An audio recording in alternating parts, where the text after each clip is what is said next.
manasanao izay tsy saraka aminay mandra tapitry ny fandarantsika androany aty Anosy Be no anomboantsika fandarantsika amin'ity anio ity raha marimarina kokoa dia andray ilay fiaramanidina ATR faharoa ho an'ny kompania Air Madagascar sika androany tsy hoe laraka izany fa ora sy minitra sisa no andrasana dia gadona eto amin'ity serana fiaramanidina fahasainina Anosy Be ity ilay ATR vaovao faharoa ho an'ny kompania Air Madagascar.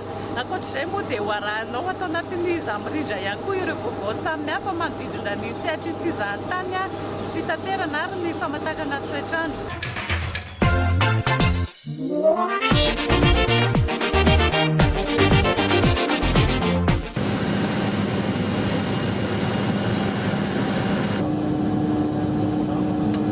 Araka izao hitantsika amin'ny sary izao dia tonga soamantsara eto Madagasikara tonga eto amin'ny serana fiaramanidina fahasaina ny fiaramanidina vaovao ny ATR faharoa ny kompania Air Madagascar misafidiana hatrany moa i Anosy Be no izy manana ny toerany lehibe eo amin'ny sehatry ny fizahantany iazo avy hatrany any Antananarivo iazo amin'ny serana fiaramanidina Ivato ity fiaramanidina vaovao ity satria any no misy lanona-mpanokafana ara-pomba ofisialy ny fandraisana ity fiaramanidina vaovao ity fa mandra-piandran'izay dia andeha hoentinay aloha ianao anatin'ny fiaramanidina hijery ny mombamomba ity fiaramanidina ity hoe ohatrohatry ny ahoana mazaka olona firy izy ity dia hotingenantsika kely ny avion dia rehefa avy eo tsika tonga ny Antananarivo tantarainay aminao hoe ohatrohatry ny ahoana izay ao anatin'izay fiaramanidina izay rehefa avy eo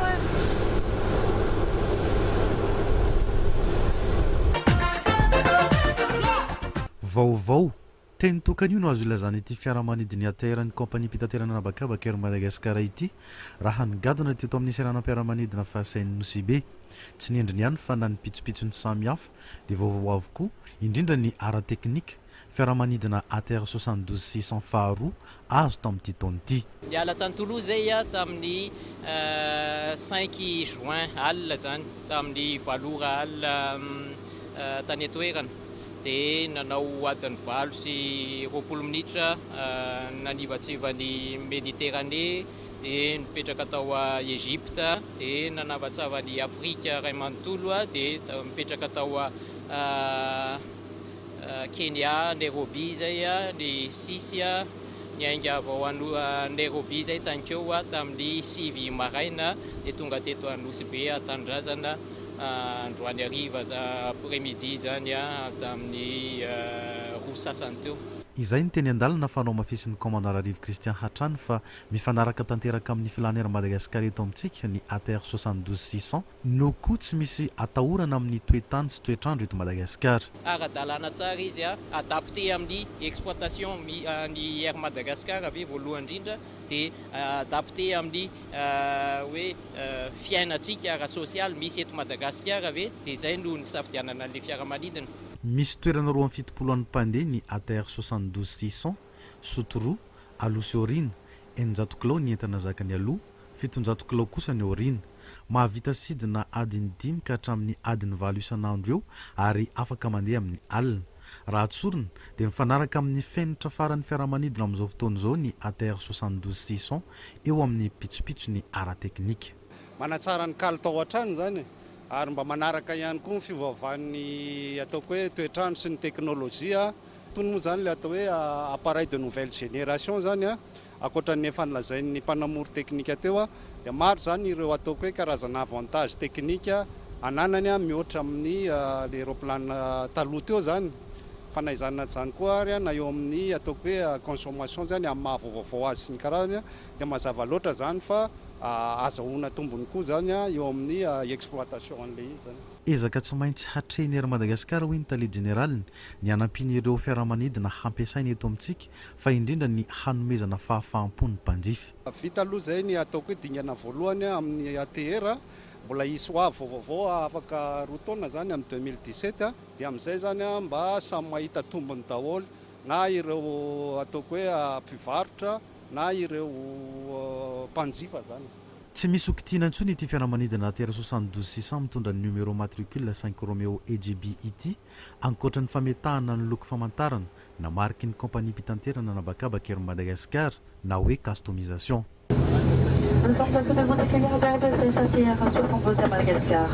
Ce vol est à destination d'Antananarivo que nous atteindrons dans 1 heure. Miisa dimy noho izany ny fiaramanidina ATR ampiasain'ny ery Madagasikara amin'izao fotoana izao tsy voatery mividy na mamoaka vola ao amin'ny kitapom-bola mpanjakana ihany nefa hoy ny filohan'ny filan-kevim-pitantanan'ny ery Madagasikara vao mahazo fiaramanidina toy izao fa misy fomba hafa koa ahafahana manao izany profahadotsapahitanana ny ATR 72602 azontsika tamin'ity taona ity.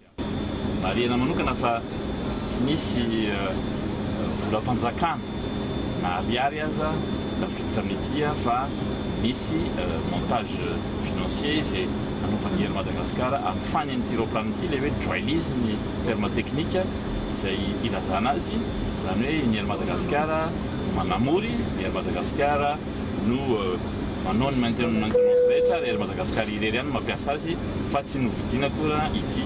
Ary ny mariako manokana dia ny plan de redressement sy restructuration ny ery Madagasikara dia efa niadopten'ny ireo bailleurs de fonds indrindrindra moa fa ny FMI zany izay milaza fa voalohany tao anatin'ny taona maromaro no nisy plan de redressement mazava ohatrany itoy zany ny fanavozana an'le satria ao anatin'ilay plan mbola tsy vita hatramin'ny farany izy fa ho avy koa amin'ny volana ambony io ilay Boeing 737-800 fa ny rina moa dia natokavan'ilay izy alohan'ny fetin'ny fahaleovan-tena fa 20 taonany fahaleovan-tenatsika dia ho avy ny Boeing 737 amin'ny volana oktobra ilay faharoa izany. Dingana iray lehibe hanatanterahana ny tanjon'ny fitondram-panjakana eo amin'ny connectivité aérienne sy fisokafana ara-pitaterana anabakabaka eto amintsika sy firenena any ivelany izao fa ahafahana mampiasa ATR izao. Midika koa izao fa miroso eo amin'ny fanatanterahana ireo vinanapetrany ny filoha heritra Jonaromampianina raha niresaka tamin'ny mpanao gazety tato anaty fiaramanidina ny minisy mpanjakana Rivo Rakotovao. Lehibe ny ezaka ataon'ny fanjakana ahafahana matodina mampandrosan'ity firenena ity. Zay ny angatahan'ny filoham-pirenena ny fitoniana sy ny faharetana kely satria fantatritsika fa voaka tao anatin'ny krisitsika kanefa dia afaka manao an'izao ary tamin'ny namatotsika afaka manao ohatr'izao satria io dia marina fa mbola ho hazavana io misy fomba ahafahana manao an'izao fa tsy hoe namoaka vola teony eo tsika fa zareo moa ny anazava an'izay zany dia misy fampitokisana eo amin'ny lafin'ny iraisam-pirenena fa ny olona tsy tonga fotsiny amin'izany raha ohatra fanjakana tsy nohon'ny olona raha ohatra orinasa mpanjakana tsy nohon'ny olona. Ankoatr'izay dia tsy karitra fa nakatoky tanteraka tamin'ny lehiben'ny mpanamorina nandritra ny tsidina nosy be Antananarivo ity ny minisitra tompon'andraikitra voalohany fitaterana Andriatina Jacques Ulrich.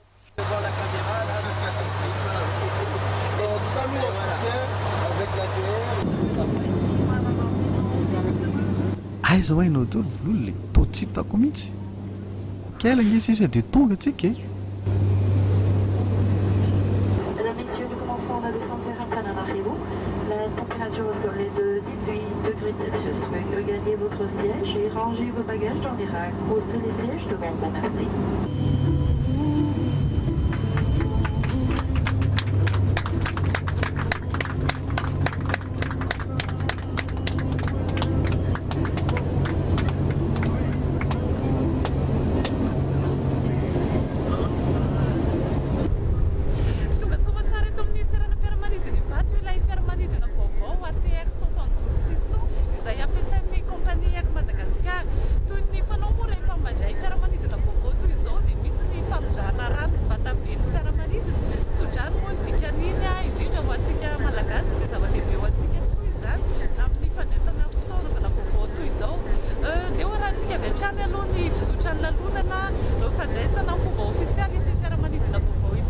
Amin'ny ministeran'ny fizahantany fitaterana ary famantarana ny toetrandro dia nazombokatra ny zatoandro atao fanamby hitondrany ireo tetim-pampandosoana apetraky ny fitondram-panjakana initiative résultat rapide na IRR raha roa sahady ny fiaramanidina ATR 72600 hampiasain'ny kompania mpitanterana ery Madagasikara voavaha araky ny tokony ho izy ny olan'ny fitaterana anabakabaka fa eo ihany koa ny famaliana ny filan'ny mpizahatany mifamezivezy eto amintsika sy aty amin'ny faridranomasimbe indianina izay manome hery vaovao ny toe-karem-pirenena.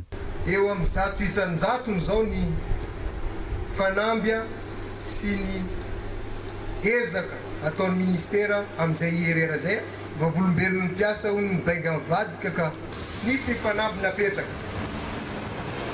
eo amin'ny gouvernement nisy fanamby napetraka miaraka tamin'ny filoham-pirenena.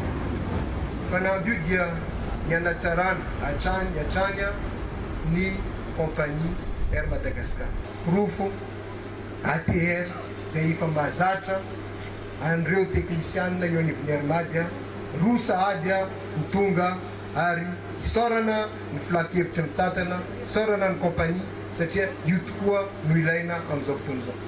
Ny Prime Ministre lehiben'ny gouvernement da Jean Ravelonarivo kosa dia nanentana ny mpiasan'ny kompania Air Madagascar hahay hikolokolo sy hikajy ny fitaovana vaovao. Air Madagascar izay anisan'ny orinasa mpanjakana tsy mena mitaha amin'ny orinasa hafa misy eto amintsika hatramin'izay nambarany fa fotoana izao hampitoviana fomba fijery hibanjina na tanjona tokana dia ny hanarenana ny Air Madagascar amin'ny laoniny handravana ny rahona maloky ny fitaterana nabakabaka eto amintsika.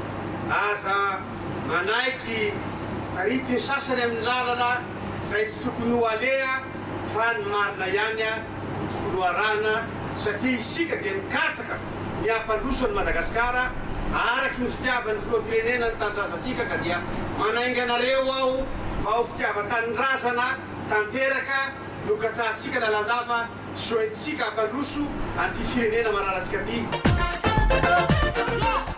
Iasa avy hatrany hoe ity fiaramanidina vaovao ity izay natao indrindra natsarana ny zotra anatiny sy ny manodidina ranomasimbe indiana toa ny La Réunion, Maurice, Comore.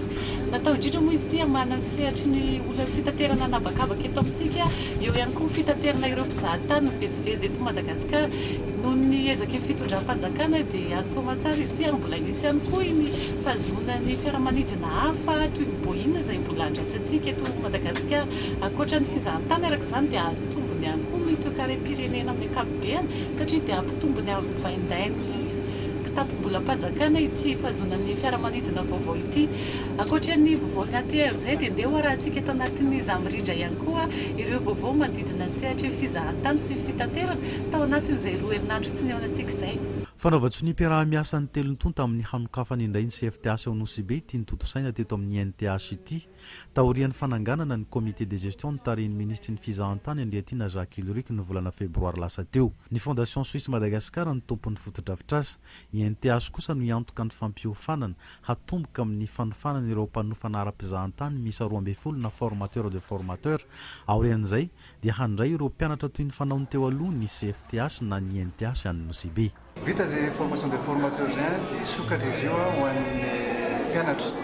Izay mpianatra ny fiam-potoana moa ny fahalavan'ny fifana dia eo amin'ny bolana. Efa eo am-pikarakarana ny recrutement na ny fampidirana ny mpianatra zany zao ny NTH miaraka ministère.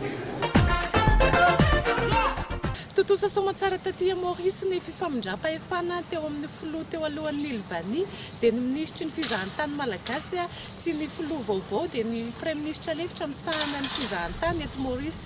Azo lazaina fa nahavita be tao anatin'izay fitantanana izay isika malagasy satria dia maro ny ezaka vita raha tsy laza fotsiny teo amin'ny sehatry ny fifamoivoizana nabakabaka aty amin'ny ranomasimbe indiana sy ny fanatsarana irony croisière irony ary indrindrindrindra fampahafantarana ny Ilvani teo amin'ny hetsika iraisam-pirenena maro samihafa ndao ary. Araka izany dia vita tany Nosy Maurice ny alarobia fahafolo ny volana lasa teo ny fifamindram-pitantanana teo amin'ny Andriamatoa Andriatina Jacques Ulrich ministry ny fizahantany fitaterana ary famantarana ny toetrandro no filohan'ny Ilvani teo aloha sy filoha vaovao Andriamatoa Xavier Luc Doval Prime Ministre lefitra misahana ny fizahantany mauriciana nandray ny fitantanana ny Ilvani.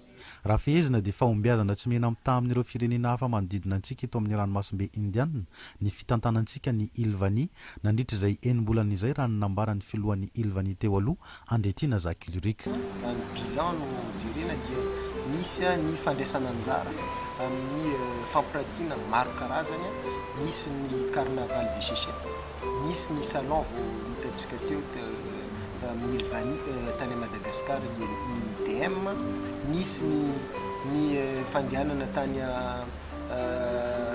États-Unis miatrika ny nantsona hoe salon de croisière tany Miami io dia misy ny fametrahana ny fomba ofisialy ihany koa ny antsona hoe alliance Vali izay hogasahina tao amin'ity volana Jona ity ny soniany zany.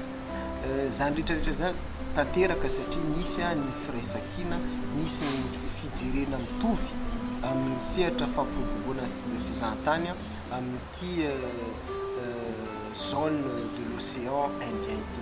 tanteraka ihany koa zany satria misy any fiara-miasa matotra ary fiara-miasa zay ahitam-bokany tokoa eo anivon'ny ONTM sy ny ministera misana ny fizahantany.